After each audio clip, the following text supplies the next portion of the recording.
नमस्कार, सत श्री अकाल, सलाम, welcome all friends to learn and grow to my channel learn and grow.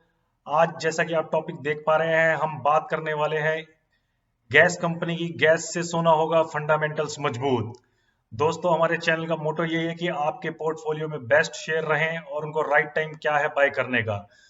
The main purpose for this channel is to fundamentally analyze the companies and to give you an insight about how to build your portfolio with good fundamental companies। दोस्तों, channel को अंत तक जरूर देखिएगा और अगर पसंद आए तो लाइक सब्सक्राइब। दोस्तों, पहले मैं आपको बता देता हूँ major gas distribution companies India में Indraprastha gas limited, Mahanagar gas limited, GAIL gas limited, Gujarat gas limited, Indian oil Adani gas private limited.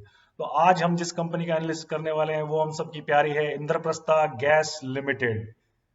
दोस्तों, कंपनी के बारे में पहले आपको बताना चाहूंगा। Indraprastha gas limited it was incorporated in 1998 by GAIL BPCL Delhi government for gas distribution in Delhi.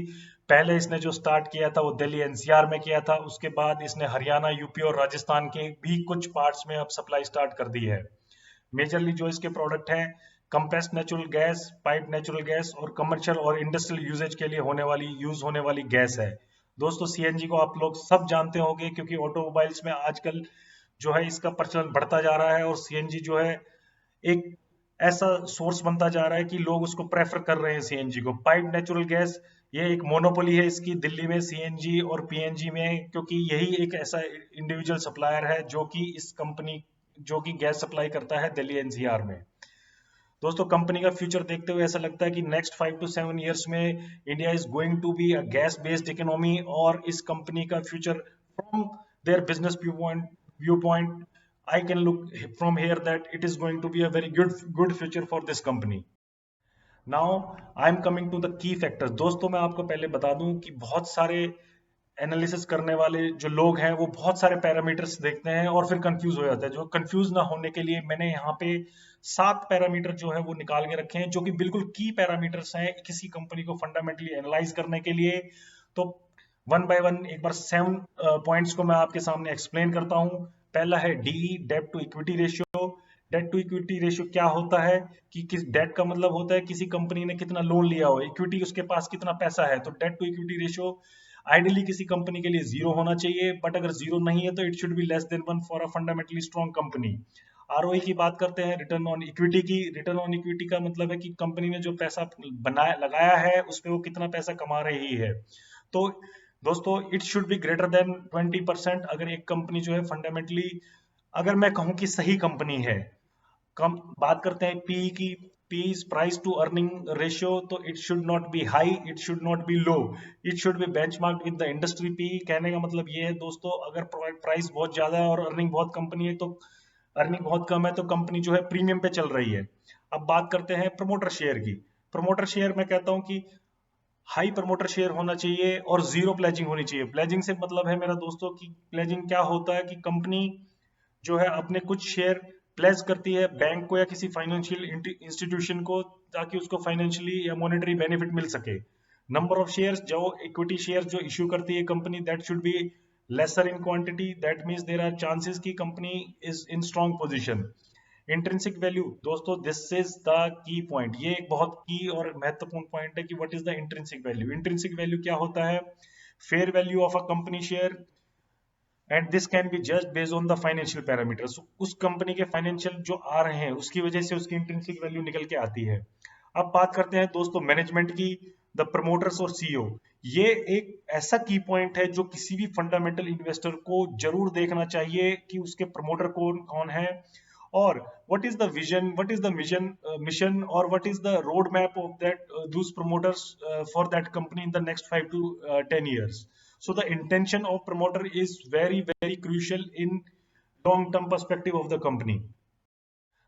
अब बात करते हैं इंद्रप्रस्थ गैस लिमिटेड के फंडामेंटल्स की। मैं आज एनालिसिस कर रहा हूँ 4 दिसंबर 2020 को। कंपनी का मार्केट कैप है 33,490 crore rupees and current price is 478। High और लो अगर 52 वीक्स का देखते हैं दोस्तों तो 534 is the high and 284 is the low. आप इस लो पे बिल्कुल ना जाए क्योंकि इस साल 2020 में आप सभी लोग जानते हैं कोविड-19 पेंडेमिक की वजह से जो है सभी कंपनीज एक बार बॉटम जो है अपना अचीव करके आई हैं। स्टॉक पी की बात करें 33.4 है, और इसके कंपैरिजन में मैंने जैसे आपको बताया था इंडस्ट्री पी देखना चाहिए हमें, तो इंडस्ट्री पी है 42.5, तो it is fairly valued. Dividend yield की यहाँ पे एक बार बात करेंगे। डिविडेंड यील्ड जो है 0.59 है। डिविडेंड यील्ड का मतलब होता है कि किसी एक जो शेयर प्राइस होता है कंपनी का, उस पे जो है कितना परसेंट जो है आपको डिविडेंड मिलने वाला है। अब बात करते हैं आरओसीई की। आरओसीई है इसकी 30.3%, which is quite fairly good. ROE is 24.5, मैंने आपको बताया था 20% से ज्यादा होनी चाहिए। इंट्रिंसिक वैल्यू दोस्तों यहाँ पे थोड़ा सा 357 नजर आ रही है अगेंस्ट 478। थोड़े से प्रीमियम पे कंपनी मेरे को यहाँ पे नजर आ रही है, बट कंसीडरिंग अदर फंडामेंटल्स, जो अच्छी कंपनी होती हैं वो प्रीमियम पर ट्रेड करती हैं। प्रमोटर होल्डिंग की बात करें तो 45% है, जो कि बीपीसीएल, दिल्ली गवर्नमेंट और गेल के बीच में डिवाइडेड है। प्लेज परसेंटेज 0 है, जो कि बहुत ही अच्छा है। रिटर्न ऑन इक्विटी अगर 3 साल की बात करें तो 21.9% है। दैट मीन्स कंसिस्टेंटली कंपनी जो है 20% से ऊपर का आरओई प्रोड्यूस कर रही है। डेट टू इक्विटी 0.02 है, मैंने बताया था आइडली 0 होना चाहिए, but less than 1 is very good. अब बात करते हैं दोस्तों इस कंपनी की सेल्स ग्रोथ की। सेल्स ग्रोथ जो कंपनी की 12% है लास्ट के 5 ईयर्स में, which is a very good average number. जो 12% से 14%, 15% तक की कंपनी अगर ग्रोथ कर रही है तो that is fundamentally going very good. Now बात करते हैं इंटरेस्ट, जो अपने डेट पे इंटरेस्ट दे रही है 9.34 करोड़ से ये इंटरेस्ट दे रही है, और उसका अगेंस्ट में अगर आप प्रॉफिट देखें यहाँ पे तो 1004 करोड़ रुपीस का प्रॉफिट है, जो कि बहुत ही अच्छा है इस साइज की कंपनी के लिए। दोस्तों अब बात करते हैं नंबर ऑफ इक्विटी शेयर्स की, that is 70, that is quite fair only. अब इनके जो मैंने आपको पैरामीटर्स बताए, इनके अगेंस्ट में मैं आपको इसका एक्चुअल बताना चाहूंगा। उससे पहले मैं आपको 5 ईयर का ट्रेंड बताऊंगा। 5 ईयर का ट्रेंड दोस्तों देखो, किसी भी कंपनी का फंडामेंटल एनालिसिस करने के लिए अगर आपको ट्रेंड लाइन देखनी है तो 3 से 5 साल की अगर आप फंडामेंटल ट्रेंड ट्रेंड देखेंगे तो वो बेटर रहेगा। अगर इसका ट्रेंड देखें तो ये अप एंड डाउन जा रहा है यहाँ पे, but over on horizontal of period ये जो ट्रेंड है ये बढ़ता हुआ ही नजर आ रहा है और अच्छी डायरेक्शन में भी जा रहा है। इस ट्रेंड को देखते हुए मैंने यहाँ पे क्वेश्चन मार्क लगाया है। इस ट्रेंड के हिसाब से आप जो है स्टॉक का प्राइस अगले आने वाले कुछ महीने या अगले साल तक आप यहाँ पे अंदाजा लगा सकते हैं। तो मेरा मानना है कि ट्रेंड के हिसाब से कंपनी बिल्कुल खरी उतरती है, सही उतरती है। बात करते हैं दोस्तों इन पैरामीटर के हिसाब से, डेट आरओई पी के हिसाब से जो हमने बोला था डिजायर रिजल्ट होने चाहिए, उसके हिसाब से जो रिजल्ट है debt to equity 0.02, less than 1 होना चाहिए।